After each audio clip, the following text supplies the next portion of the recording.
नमस्कार मित्रांनो, स्वागत आहे तुमचं पुन्हा एका नवीन व्हिडिओमध्ये। मित्रांनो, सरकारने गुंतवणूकदारांसाठी थेट परदेशी गुंतवणूक म्हणजेच FDI साठी अनुकूल अशा धोरणांची अंमलबजावणी केली आहे, ज्या अंतर्गत बहुतेक क्षेत्रामध्ये 100% FDI साठी स्वयंचलित मार्ग खुले झालेत।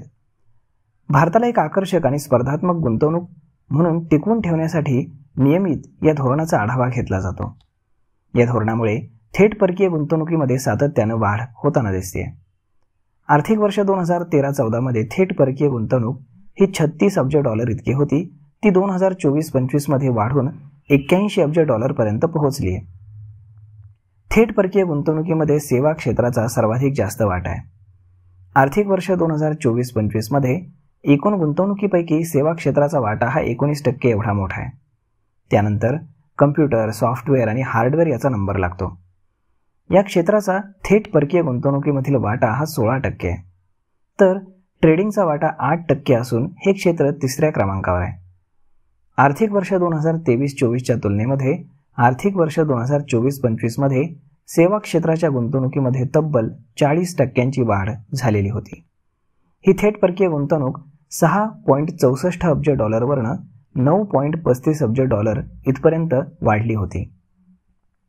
भारत उत्पादन क्षेत्रामध्ये देखील FDIचं प्रमुख केंद्र बनतोय। आर्थिक वर्ष 2024-25 मध्ये उत्पादन क्षेत्राच्या FDI मध्ये तब्बल 18% वाढ झाली आहे। आर्थिक वर्ष 2023-24 मध्ये उत्पादन क्षेत्राचा गुंतवणुकीमधील वाटा हा 16 अब्ज डॉलर इतका होता, तो 2024-25 मध्ये वाढून 19 अब्ज डॉलर पर्यंत पोहोचला। राज्यनिहाय विचार केल्यास आर्थिक वर्ष 2024-25 मध्ये सर्वाधिक थेट परकीय गुंतवणूक ही महाराष्ट्रामध्ये आली होती। 39% गुंतवणूक एकट्या महाराष्ट्रात झाली आहे। त्यानंतर कर्नाटकमध्ये 13% आणि दिल्लीमध्ये 12% असे नंबर लागतात। तर यामध्ये सिंगापूरने आघाडी घेतली असून त्यांचा वाटा हा 30% आहे। त्यानंतर मॉरिशस आणि अमेरिका यांचा क्रमांक लागतो।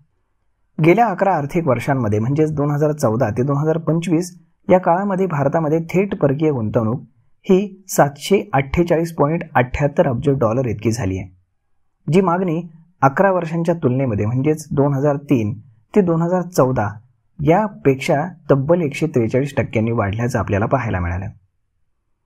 तर मित्रांनो, अशा पद्धतीने FDI मध्ये रेकॉर्ड ब्रेक वाढ झाल्याचं आपल्याला पाहायला मिळतंय। तर मित्रांनो, हा व्हिडिओ, ही माहिती तुम्हाला कशी वाटली हे तुम्ही आम्हाला कमेंट करून नक्कीच सांगा, आणि जर आवडली असेल तर आपल्या जवळच्या मित्रमंडळींसोबत देखील हा व्हिडिओ तुम्ही शेअर करायला विसरू नका। धन्यवाद।